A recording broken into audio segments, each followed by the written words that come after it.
Aquí todo el mundo que estaba comiendo me lo sacaron, cuentas sin pagar. Un abuso totalmente. ¿Tú sabes lo que me molesta? ¿Tú sabes lo que me molesta? Aquí tengo 52 familias comiendo desde el negocio.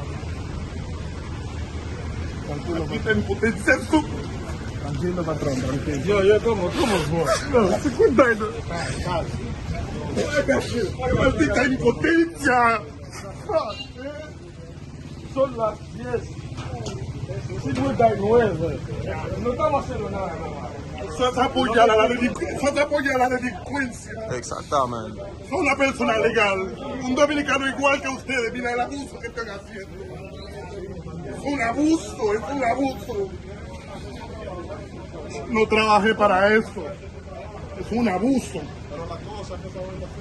Es un abuso. Es una humillación. Estamos aquí. Lo hicimos. Mira, que gaste lo que tengo que gastar. Eso tiene que ser más liberal que cualquier otra cosa. Mira. Lo digo, es un abuso. Me da pena. Disculpa con lo de él. Muy bajo. Llegamos aquí. Y así va a pasar. Siempre lo sabía.